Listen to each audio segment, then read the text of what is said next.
Broken Skull Challenge. That was I fought Kevin Casey on Saturday. On Friday, and it was kind of a last minute fight. On Friday, I turned 30. Made weight, fought Kevin Casey, got hemorrhoids all in the same 3 days. First time getting hemorrhoids. Also, in the Kevin Casey fight, I broke my thumb and my toe. My toe never healed. I just kind of ignored that, and now it's broken forever. But I was up in Vancouver, Canada. Flew my wife and one kid at the time. It was just Reagan, wherever Reagan is. Flew them to Wisconsin, and then Broken Skull Challenge flew me to California to do that. For those of you that don't know, the Broken Skull Challenge is like really hard obstacle course in the desert. They say it's in Texas, but it's in California. Stone Cold Steve Austin, by God. And it was, when I signed up for it, every fight camp or every fight week, I always spend all week, I just apply to TV shows. I've been on so many different TV shows because I'm in Karate Combat. I've got, TikTok and whatever. And they all want me on there. And so they reach out, okay, well, how much do you weigh? Because apparently they do weight classes there. I say, it depends on if I'm going to fight. I don't know when I'm going to fight next. I'll either be 200 or I'll be 220. And so I said, let's say I'm 220. I was not. I was 200. So we get out there, and I was dwarfed by these other guys. Like, there were some big dudes. So, oh, well, whatever. It is what it is. It's fight week. I'm broken up a little bit. And then we got to do these obstacle courses. The first obstacle course is you get to compete with everyone. The first one was a grappling match where you had to take the socks off the other guy. Yeah, the attack bands off. Yeah, just smoked them. Like, it was nothing. They weren't ready for it. Next one was pulling a truck that as I pulled it, barrels filled with sand fell out of the back, and then I pulled everything. Smoked the dude in that one too. It was like it was nothing. And actually, they didn't show this on TV, but there was a malfunction with his truck, or my truck, one of our trucks the first time. So we had to do it twice. So we did it the second time. I beat him by more the second time. And then we had the finals. The finals happened, and I was going against this. The dude was probably 6'6". He used to be an outside linebacker. He's currently the coach of Kentucky or something. Dude was huge, made of granite. And what we had to do is they had these giant boxes. And I'll bet you the boxes are 500 pounds. You had to flip these boxes, and then it was another wrestling sumo match. You had to push the other guy out. And so I smoked him on the box flipping, and then I got to sitting there, and I waited a significant amount of time just kind of catching my breath as he's flipping everything he can. And then we did the wrestling match. And again, I just did what I wanted to. It was like the easiest thing in the world. And at the end of it, this dude was dying. I mean, like, the medical team came out there cooling him down. And I don't know how much of that they showed. But it went on for like 25 or 30 minutes. Yeah, he was dying there. I mean, they had medical. They were icing his body. They were fanning him. They had water given to him and everything. And they kept, do you want any water? I wanted to be tough, and I said no. He said, I wish I would have taken the water. Like, it ended up being a long time that I was out there. And I won the third one, which means I get the opportunity to run the obstacle course. And the obstacle course is tomorrow. So they drive me and the big football player back to the campus where the other guys were. The other guys immediately came up. Who won? They all knew he won. Who won? I said, no, it was me. I said, well, what'd you do? He said, was the box jump or the box flip and then the wrestling. I said, oh, he probably beat you in the box flip, right? I said, no, he didn't beat me in the box flip either. I'm a professional athlete. You guys do this for a hobby. This is what I do. And then they took us out. Then the next day was the obstacle course. So they drove me out early morning. We got to see the obstacle course. Then we kind of saw it overhead. And then they took me on a tour of it. And they walked me down to the first. So the first one, it's like a half-mile jog carrying this. It was like a 60-pound log or something. So, okay, then you had this and this.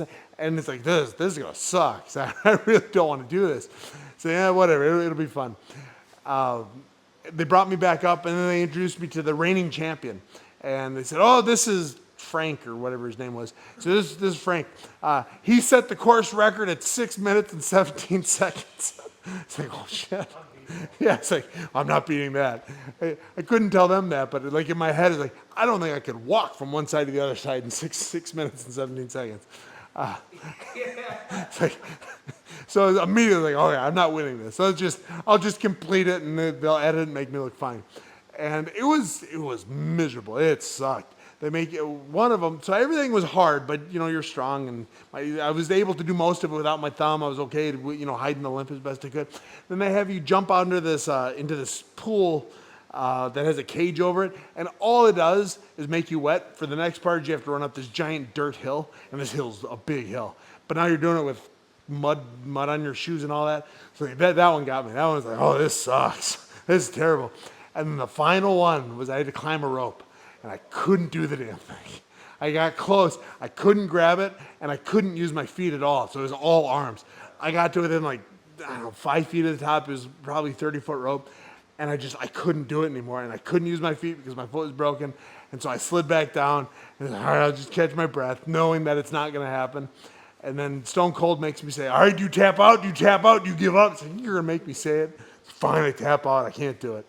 So I failed doing the obstacle course, but I beat the football player. So it was a lot of fun doing. I got a free food. I think I got like $50 in gas or something. I got to meet Stone Cold. And then a few weeks later, so they film everything, and then a month or two later they show it. So they show it on a Sunday night, and it's that was fun. Got to show my kid. I think it was just Reagan that was there. Maybe Ivo was around. I don't remember. And you got to tell them, hey, watch tonight. And the next morning, Monday morning, I was getting ready to go to sparring. We always sparred on Mondays. And then I got a call. I answered the call. I said, hey, this is Stone Cold Steve Austin. I'd like to have you on my podcast. So sure, I'd love to. That sounds great. I said, all right, hold. Oh, so you mean right now? And I was on a podcast. So we talked for like 20 minutes, and and then I went to practice. But I still have that number saved in my phone, saying Stone Cold Steve Austin's number. It's probably not his number, but it was the number he called me on, so it's his number forever. I'm just never going to call it and tell people I have it. Are there any other questions? How old were you when you had your first amateur fight or your first sanctioned amateur fight, like your first real? Sanctioning wasn't a thing. I knew it wasn't, so I'm like, your first real MMA fight, I know it wasn't. Yeah, I was either 20 or 21. I don't remember. I remember I went out there. I didn't know the rules. I hadn't trained a day in my life. I didn't know anything about anything. Went out there, boom, smashed him. He fell over and said, I won. It's not the rules. Rules are you keep going until the ref stops it. So round ended. Round two, he just took me down and beat the shit out of me. He beat the brakes off me. The ref pulled him off, and that was that. But the reason is I don't remember I was 20 or 21 because I remember my wife and my girlfriend, now wife, and my dad were my corners. They all went home and said, I'm going to stick around and watch some stuff. And somebody bought me a beer. And I don't remember if it was legal for me to drink or not. But I remember I took a sip, and it ruined me. Like, it was, oh, God, and I was spinning. So I've never had another drink after any fight ever because of that one time. And I drove myself to her house, went to bed, and that was that. So I was either 20 or 21. But no, it was in the XFC in Northern Illinois. I think it was the XFC. I believe. No, it was in a box. It was in a It was the outdoor event in like the outside of a bar. It was hotter than hell. Like between rounds, the corners weren't allowed up. I sat on my butt, put my feet up against the cage, and I asked my wife and dad, I said, put water on my feet. It's burning me. So they poured through the cage. They were putting water and ice on my feet, and then we went and got beat up round two. Did you do any tournaments? Like you've ever played more than once in one night? Yes. Yeah. So I was 6-1 as an amateur before I went pro, but it was in like 3 months that I did all that. I fought in Russia on a Saturday. I was back on Monday. On Wednesday, I got a call from Dave Sixel. You probably know Dave. Does anyone else know Dave? No, okay. Dave Sixel, hey, you want to do a tournament this weekend at heavyweight? I said, yeah, okay. So then I drove up to Lac de Flambeau, and I did 3 fights in one night, knocked all 3 of them out, first round, second round. And then they gave me $1,000. Said, all right, you're a pro now. So, all right, we're pro now. How was that one? Yeah. Yeah, and I said, I should probably start training. So I just did prison yard workouts on the football field of Lakeland College. That was the training for my first professional fight. And I started a gym shortly after that with Mr. Metz in Manitowoc. Mm-hmm. Any other questions? How old were you with your first fight? 19. Okay. How old are you now? 31. Okay. Keeping it together, I see. Doing my best. Yeah. Any other questions? Anything else I can answer for anyone? Hardest fight. What was your hardest fight? Uh, Caleb Nelson was his name. It was my first professional loss. I was 4-0 going into it. I was either 4-0 or 3-0. But it was after that I was 4-1. But no, we just beat the tar out of each other. I wasn't really training yet. I was just doing, I don't know, whatever it is I came up with, and we just beat the brakes off each other, and he won. Um, yeah, and that was the Manitowoc. That was Mr. Metz's first show. You won the war though, because he died. Yeah, yeah. He died. It's ridiculous. He died. Separate incident. I didn't kill him. I didn't kill him. Later. He died later. You won the war. But yeah, outside of him, I would say Nate Marquardt. Yes. What's that? Some guy said, "Hey, you want to fight?" And okay, that was really it. No training, never watched it, didn't know anything about it. I was probably 6-1 as a pro before I learned about UFC. Yeah, it was just some guy said, "You want to do it?" I said, "Sure." I've seen Jackie Chan movies. I know how to do stuff. And it just worked out. Other than like experience and doing it for a while, like can you like think on like the top of your head or like what made you so? Is it like I've watched you fight. Like what makes you so comfortable in it? Like for years. Yeah, I'm one of the few fighters out there that I don't get nervous when I fight. I never have. And I blame it on I didn't know I was going to do it as a career. I had no dreams of doing it. I was a band nerd. That's just what I did. And it wasn't until that tournament where they gave me $1,000 at the end. They said, "Well, this is going to pay me. I'm going to do this now." It was just I never meant to be a fighter. I wasn't supposed to be a fighter, or I was supposed to be a fighter. I just didn't know it. I would say, his plan is greater than mine, and his plan is for me to go off and do this for a living. And it worked out really well. I was glad I listened to him, but it was not. And so the nerves just never came. I've always backstage. I take a nap. I hang out with my team. I just kind of dink around. Now that I'm older, I spar. Like before every karate combat fight, I do 5, maybe 6 rounds of hard. Like I tell my wife is my chief corner. She brings her stuff. She suits up. And then I have one of my other corners sparring me too. He said, "I'm doing 5, maybe 6 rounds, but I want it hard. Like if you knock me out, that's good for me. I want this hard." Now I spar backstage. I do a fight backstage before I go out. And it's really just more for I want to blow my lungs out more than I want to do anything else. But the nerves just never were there. Do you have nerves backstage? You just feel it? And I know fighters don't like to admit it until later in their career, but Yeah, me personally, like I definitely feel it. Like I definitely feel it, but it's not like nerve wracking. I know it's part of it. Yeah. I kind of let it feel me.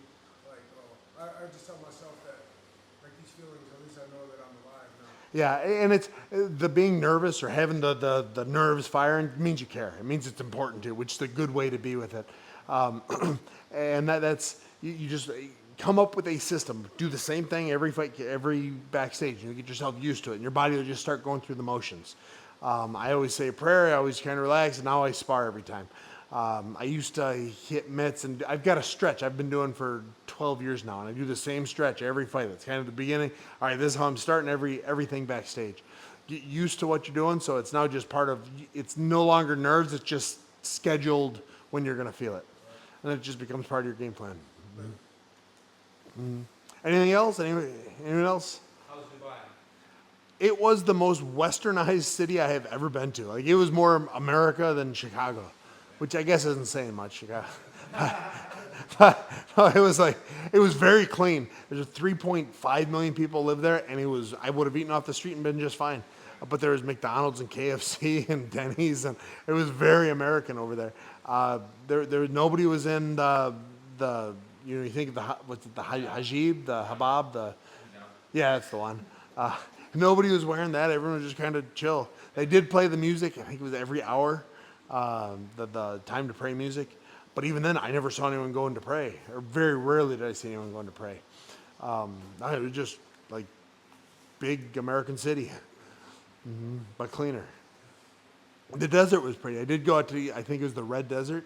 I did get to go out to that. And I went to that island that looks like it was completely man-made, but if you look at it from an airplane, it looks like a palm tree. I did go to that, and it's huge. Like I didn't understand how big it was. It's not just decorative. It's like everybody lives there. So, yeah, it was kind of cool. And they have 2 giant malls. Everyone asks me about the malls, like the giant malls over there. Yes, Ivel. What was your favorite place to fight? Mexico City. Mexico City was my favorite. I got to fight there 2 years in a row. First year I fought Alex Nicholson. Next year I fought Rashad Evans. I beat them both, but we were in the same hotel, and they remembered me from the first year to the second year. I always went with my kids. Everywhere I fought, my kids were always with me. I've always had a lot of kids. So I think both the first and second year I had 3 kids at the time. I have 6 now. But the staff remembered me a year later, and I thought that was really cool. And that locked it in. All right, this is my favorite place. Did you feel the elevation there or no? Like when you're fighting? No, maybe the first time a little bit. So the first time I fought there, so I fought Kevin Casey. Immediately I was offered to fight against Alex Nicholson in another country. But the whole card got canceled because the country said if anyone tests positive for weed or any drug, they're going to jail for the rest of their life. So the UFC didn't want to risk it with even their cameramen or their lighting people. Said, all right, we're canceling it. So the fight got canceled. I got pushed back. It was like 3 weeks later. That fight was like a month after Kevin Casey was supposed to be. It got pushed back like 2 or 3 weeks to Mexico City. So that one I had no time to prepare for anything. It is what it is.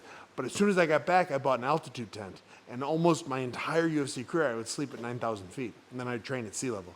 So I fought in Colorado, fought in Mexico City twice. I fought in Vegas. Vegas got an elevation you might not be prepared for. But yeah, the altitude tent always helped me. Anything else? All right. Oh, yeah. One more. Krause, what's up? What was your easiest fight? My easiest fight. I got to go with my professional debut, Shane Malchione. I only remember it because Dave Sixo made a joke at weigh-ins. Oh, it's Shane Nakiotti. I just remember he said that, and it's Shane Malchione. I submitted him. I've got three submissions in my career. One of them in the UFC. Against the guy who's way better grappler than me. We've rolled since. Eric Spicely. We've rolled since, and like he does what he wants to me. But I submitted him when it mattered. Yes. But Shane Malchione, he was a pretty easy one. Sweet, let's get a picture and we'll break it down. Then we'll spar. I'll spar with anyone that wants to spar. What? I got it. You guys got it. Oh, he's got it.